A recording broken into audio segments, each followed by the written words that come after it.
para todos. Somos estudiantes de la Universidad Abierta de Distancia UNAD del programa Sociología. Es quien les habla, Lady Paola Naranjo Tavera, mis compañeras Adriana Lucía Díaz Campos y Judy Esther Puta Torres. Este debate está organizado con el fin de exponer la teoría de la dependencia de Dos Santos. Entonces, la manera en que se va a desarrollar, hay 4 preguntas formuladas. Las 3 vamos a tener la oportunidad de dar respuesta a cada una de las preguntas y posteriormente al finalizar cada una de las preguntas, las respuestas de las 3, si alguna tiene una réplica por hacer, lo va a poder hacer. ¿Listo? Entonces, de esta forma, voy a iniciar con la lectura de la primera pregunta. La primera pregunta dice, ¿por qué la modernización es considerada como desarrollo? Entonces, no sé cuál de mis compañeras quisiera iniciar. Bueno, compañera, yo daré respuesta a esta pregunta. Bueno, sabemos que estas modernizaciones están recién conformadas por unas naciones que buscan un modelo de desarrollo para promover sus economías y aumentar independencia política. La teoría de la modernización establece que las sociedades modernas son más productivas y que los niños están mejor educados y los necesitados reciben mayores beneficios. Gracias.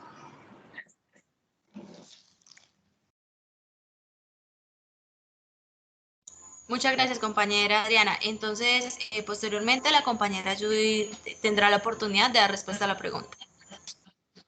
Bueno, buenas noches, compañera. Un saludo muy especial para nuestra tutora. Y con respecto a la pregunta por qué la modernización es considerada, digamos, como desarrollo, debemos de recordar que ese proceso de desarrollo como tal se generó después de la Segunda Guerra Mundial mediante estrategias geopolíticas y económicas. Y es allí donde se produce, digamos, una economización, pudiéramos decir así, entre comillas, del discurso a nivel mundial. Y vemos a través de estos textos, Dos Santos, que, digamos, esto se vuelve algo trascendental, ya que hace llevar, digamos, al campesinado, que fueron los que más vivieron como esta transformación más fuerte, hace ya precisamente el campesinado a las grandes ciudades a través de una llamada modernización. Entonces, esto fue un proceso realmente violento y acelerado, pudiéramos decirlo así, y es precisamente donde se efectúa una modernización, debe haber un desarrollo, una transformación de los distintos modelos en la sociedad. Entonces, ¿qué se transforma? Pues se transforma la economía, la política, la cultura o la ideología.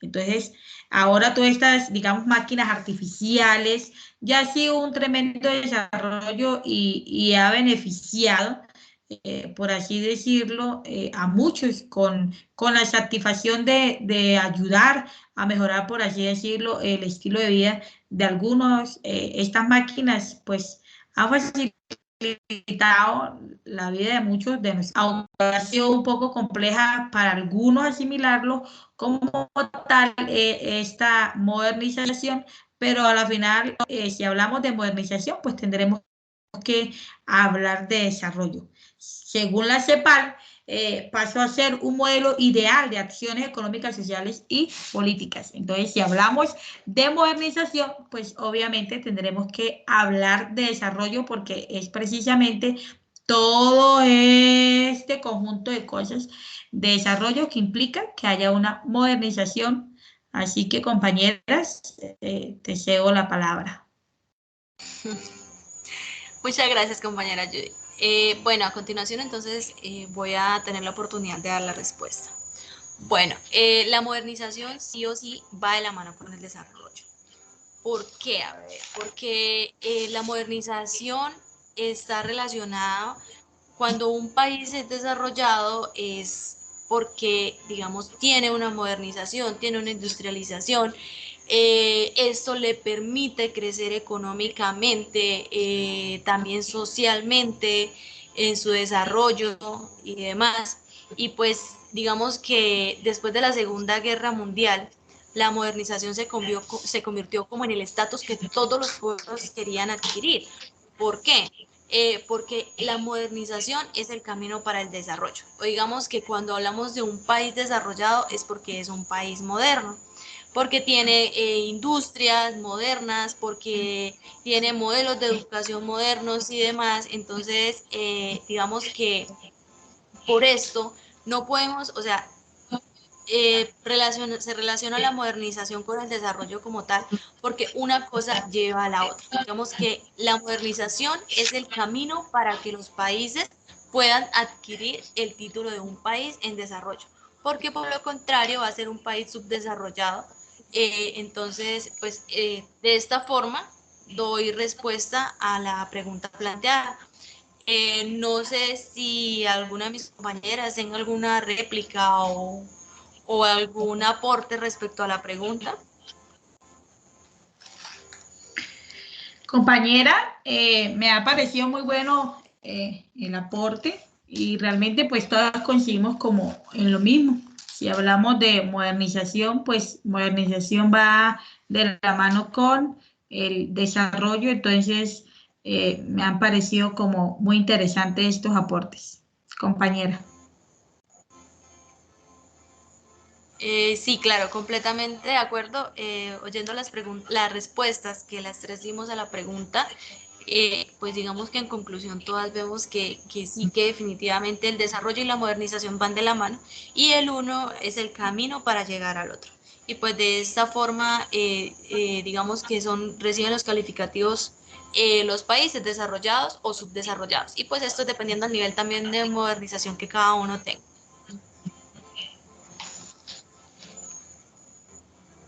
Ustedes me dirán si continuamos con la siguiente pregunta o van a hacer más apuntes respecto a esta. No, compañera, podemos proseguir a la siguiente pregunta. Sí. Ok, compañera Diana, ¿iba a decir algo? Sí, compañeras, que daré continuidad a la segunda pregunta. Entonces, ¿por qué la deuda externa retrasa el desarrollo económico de los países? Bueno, recordemos que cuando hablamos de deudas es como pues algo que los países tienen que pagarle y que con frecuencia esta deuda es tan grande que a veces el país no es capaz de pagar estos intereses y que con lo que la deuda va creciendo con el tiempo, en vez de disminuir la deuda, va acrecentando y así el desarrollo económico del país puede ser imposibilitado por esta deuda y entrando en una espiral, por decirlo así, sin fin de empoderamiento económico.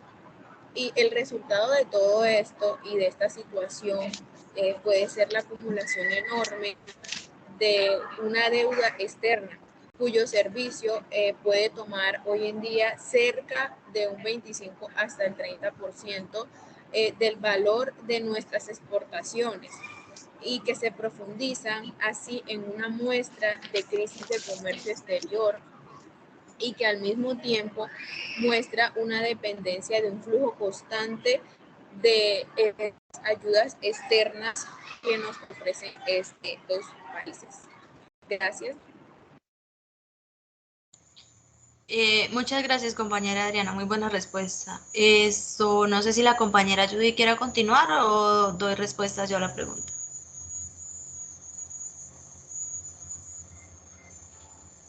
Con respecto a la segunda pregunta de la deuda externa, si retrasa el desarrollo económico de los países, obvio, porque al tener una deuda pública, digamos, frena la inversión privada, generando la reducción a la inversión local, que a su vez genera, digamos, este conflicto en la sociedad. Entonces, si se tiene una deuda, pues se retrasa ese desarrollo, la inversión en toda esta maquinaria para, digamos, las infraestructuras y todo lo que genera, digamos, todo este desarrollo y cuánto cuesta poder, digamos, ingresar al país maquinarias que hacen que haya un desarrollo, y al tener una deuda, pues genera, digamos, todo esto, y pues entonces comienza a haber como este conflicto ya de poca inversión en el país, digamos, recursos económicos más bajos.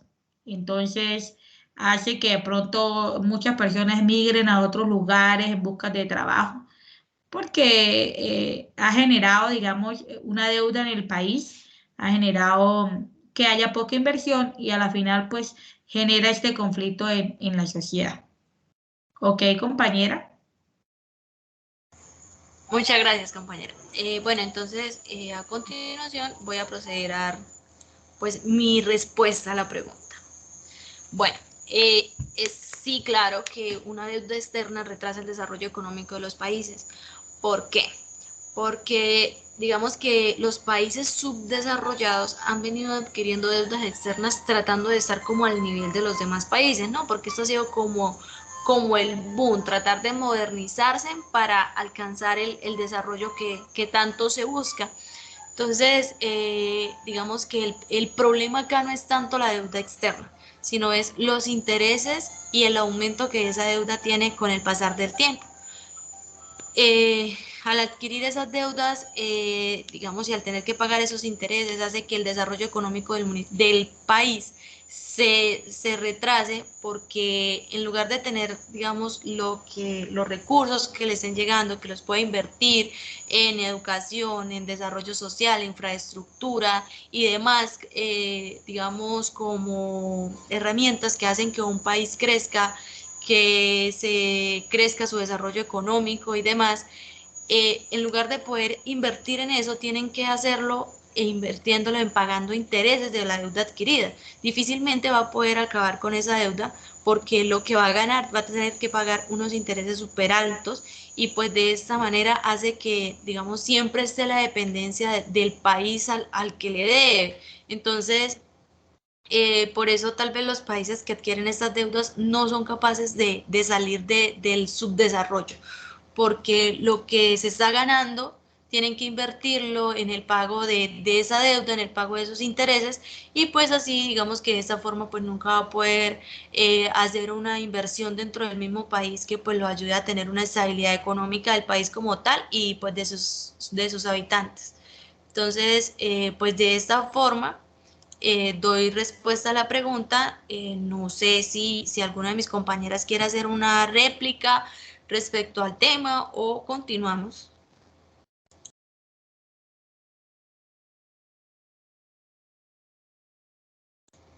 Compañera Judy, qué pena, tiene silenciado el micrófono. Ok, compañera. Me han parecido muy bien las respuestas eh, a cada una de estas preguntas. Entonces, vamos todas como en la misma línea de pensamiento. Así que, compañera, podemos proseguir a la siguiente pregunta. Ok, vale. Bueno, la siguiente pregunta dice que vemos que la CEPAL ha hecho un gran esfuerzo de equidad e igualdad en cuanto a la economía de América Latina. Aún en medio de tanto avance, ¿por qué existe en Colombia ese concepto de hegemonía en algunas regiones con base en ese poder económico?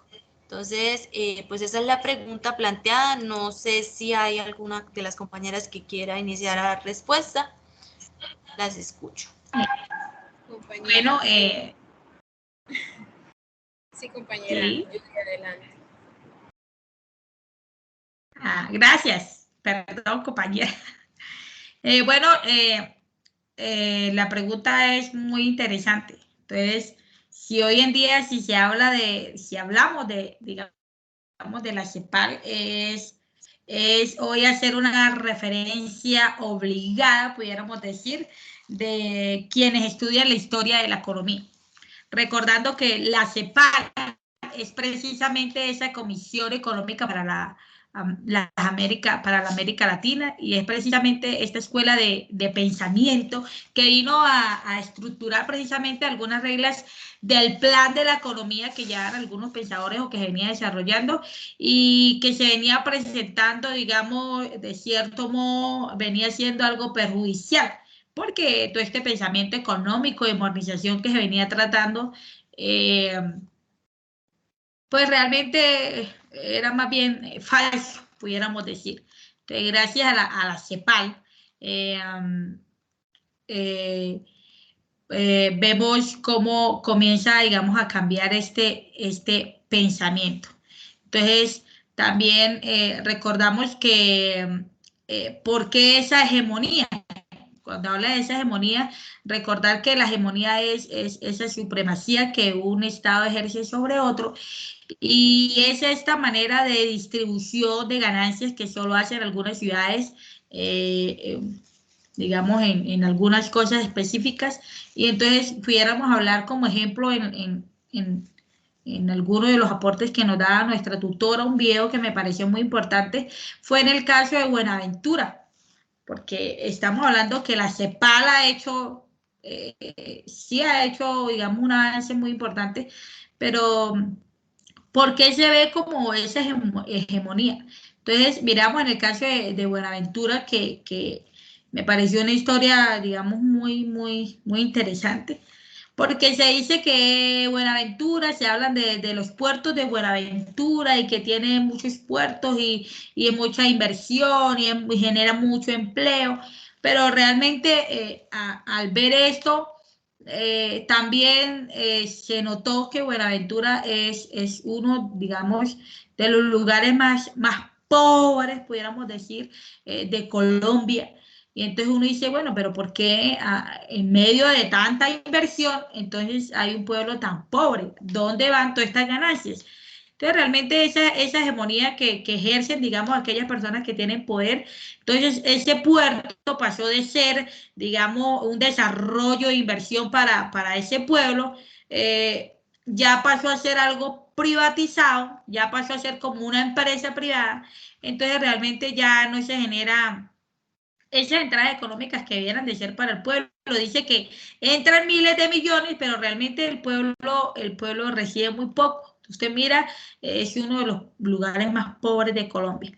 Entonces, si hablamos de esa hegemonía, porque la CEPAL ha tratado de hacer esa, digamos, igualdad, equidad económica, que todos tengan como ese mismo, digamos, avance, pero es realmente como ese poder como de clases, digamos, un estrato así como más alto, querer imponer eso, olvidando que si entra o es un lugar específico que se beneficia, pues qué rico que esas ganancias quedaran para ese pueblo.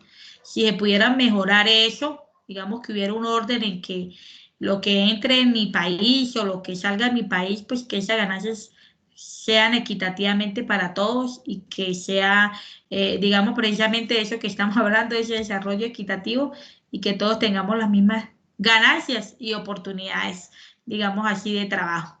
Así que, compañera, esta es mi respuesta. Muchas gracias, compañera. No sé si la compañera Adriana quiera continuar o lo hago yo. Sí, compañera, muchas gracias. Bueno, dándole continuidad a la respuesta de la compañera Judy, pues sí, si hablamos de la hegemonía que ejercen algunos países, estos lo ejercen por de pronto su alta economía, digamos que se vuelven dominantes y esto se vuelve un ciclo económico y tiene un carácter mundial cada vez más pronunciado. Si recordamos, a fines del siglo pasado ya se presentaban como oscilaciones mundiales desde la Primera Guerra Mundial y Estados Unidos asumió un rol hegemónico muy importante sobre parte de las economías latinoamericanas y estas pasan a reflejar muy directamente las oscilaciones cíclicas del centro dominante. Después de la Segunda Guerra Mundial, la hegemonía norteamericana será el elemento integrador fundamental de la economía mundial. Pero estas oportunidades de los ciclos económicos han sufrido importantes cambios, tanto en el centro hegemónico como en los países dependientes. La hegemonía ejerce sobre algunas regiones sus nuevos órdenes públicos o de bloque de nación, y pueden tener hegemonía gracias a su mayor potencial económico, como anteriormente ya lo había dicho, o puede ser de clase militar o político, y ejercen esa hegemonía sobre otras poblaciones, aunque estas poblaciones o regiones no la deseen.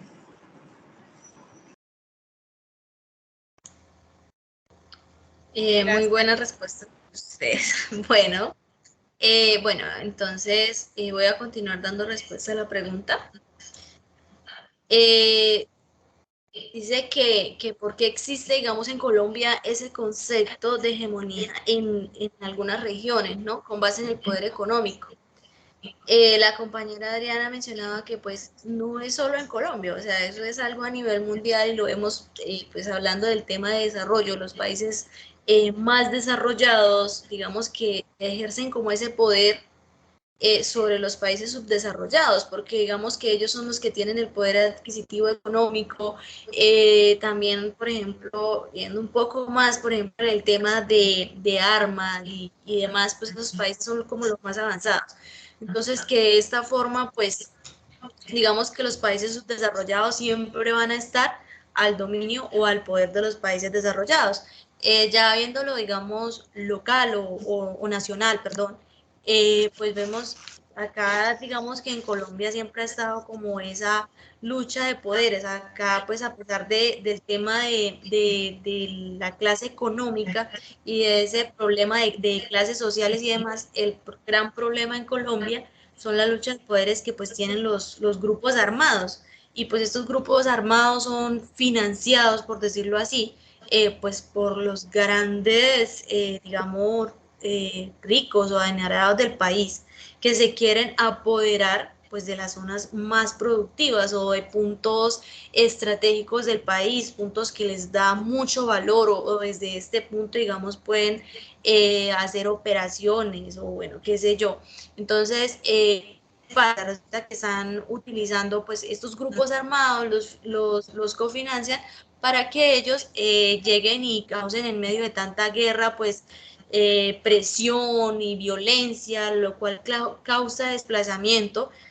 Las personas, los lugareños de esos sitios se van, dejan todo abandonado, entonces de esta forma, pues digamos que es más fácil apropiarse del territorio, es más fácil quedarse con las riquezas de un lugar y llegar y entonces simplemente hacen sus construcciones, sus puntos estratégicos, sus vías, bueno, digamos que lo que necesitan para avanzar y pues lo hacen de esta manera, digamos que oprimiendo a los más pobres, causándoles pues que ellos se desplacen y dejen todo en abandono para de pronto después llegar y decir, no, sí, les compro las tierras, pero como es en un lugar donde hay mucha violencia, mucha guerra, entonces se la compro a poco precio porque pues es que quién se va a querer venir para acá, ¿no?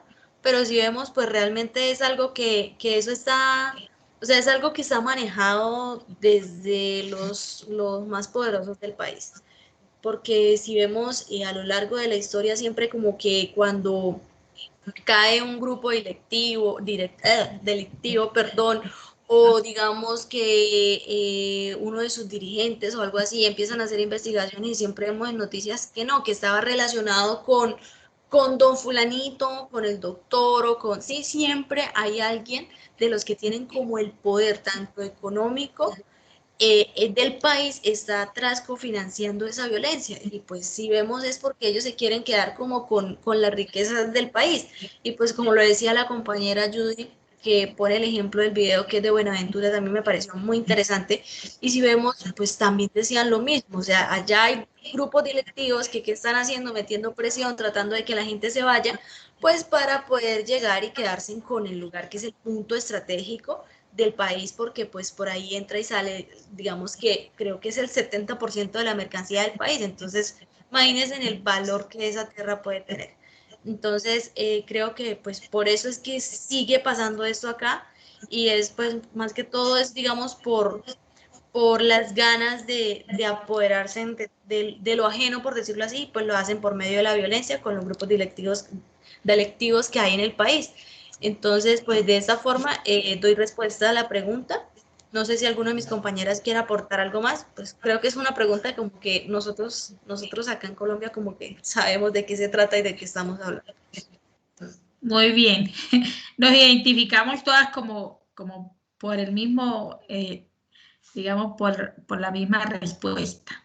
Realmente esta hegemonía, pues yo sé que el Estado ha hecho, digamos, algunos aportes en frenar, digamos, muchas cosas de corrupción, pero creo que le falta también mucha presión o que, digamos, cada gobernante se apoderara, digamos, de su lugar, de donde está, digamos, gobernando y que realmente, en vez de dejarse comprar por dinero o por algo así, pues pudiera pensar de que hay un pueblo que lo necesita y que son muchas las personas que están confiando en él y que esto a su vez generaría que de pronto, digamos, no piensen como en el yo, sino que se piense en sociedad, en grupo, y que si, mire que todos los que han caído precisamente, que todo eso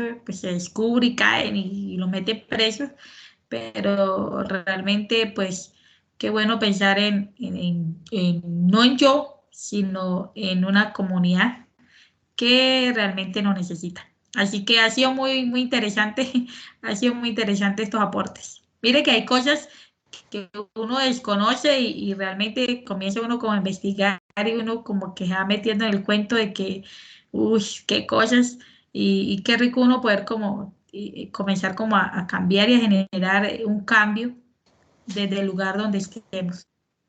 ¿Listo, compañera? Sí, claro, sí, así es. Definitivamente sí fue, digamos que esta pregunta nos puso a investigar todas y de pronto incluso a entender términos que pues no conocemos y al saber qué significa vemos que lo vimos a diario, que se presenta en todas partes. Entonces sí ha sido un ejercicio bastante interesante y creo que las tres coincidimos en lo mismo. Sí, señora. Bueno, continuamos. Ya casi, ya nos falta la última pregunta. La última pregunta dice, en medio de tanto desarrollo y avance tecnológico, existía el subdesarrollo en algunos países provocando esa desigualdad. En América Latina, ¿cuál es la brecha que separa a estos países? No sé quién quiere empezar, si inicio yo, quién de ustedes Bueno, quiere las compañera, escucha. yo daré Le damos respuesta. la palabra, Iniciaré, compañera. iniciaré dando respuesta pues a la pregunta, ya que ustedes han sido muy claras en en la respuesta de la anterior pregunta.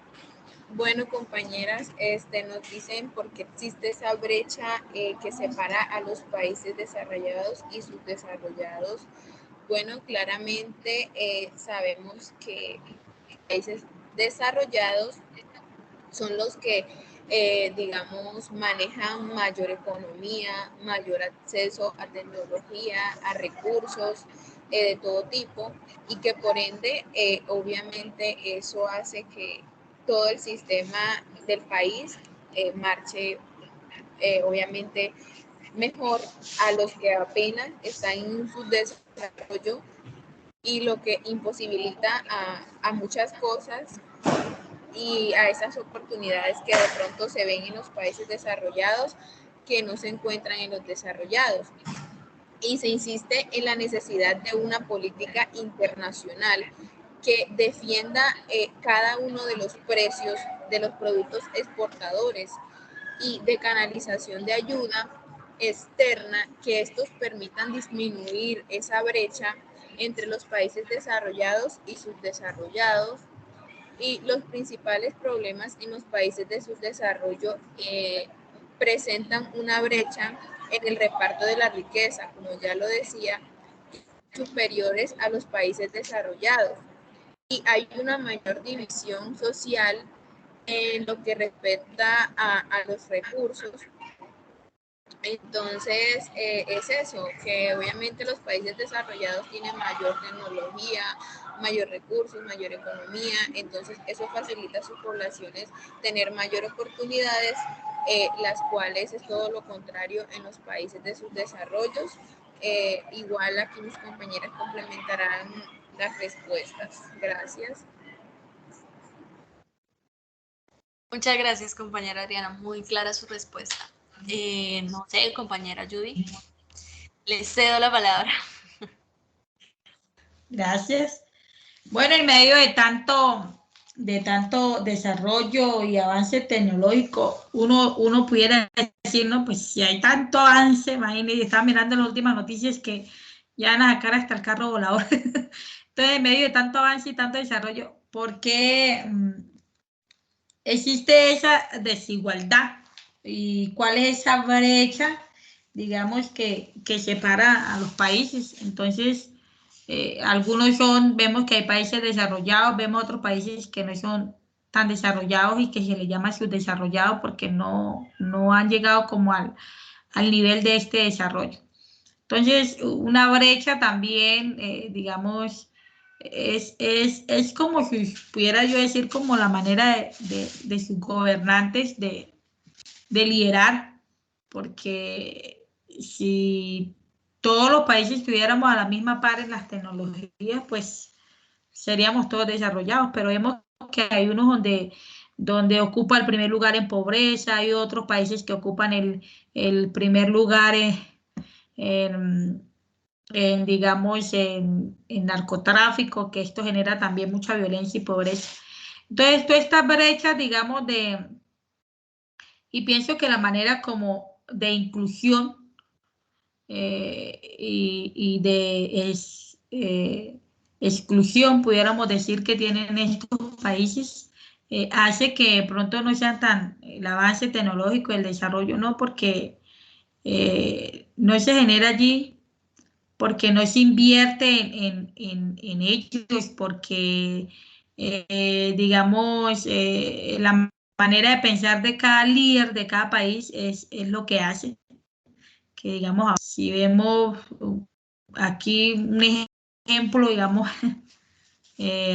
Venezuela venía en un desarrollo muy bueno, pero vemos que ya hubo un líder que en vez de generar, digamos, esos avances, pues generó fue como una tensión política y ahorita miramos ya esa brecha tan tremenda que hay en Venezuela, que me acuerdo hace muchísimos años todos querían emigrar para Venezuela porque Venezuela tenía un auge económico tremendo, pero hoy al contrario, antes los venezolanos son muchísimos los que están aquí en nuestro país porque se abrió, ya no es ese país tan desarrollado porque es precisamente la manera de gobernar de sus presidentes y que hace que de pronto ese desarrollo no surja esa manera de inclusión y de exclusión social que se tiene en muchos países. Así que, compañera, deseo la palabra.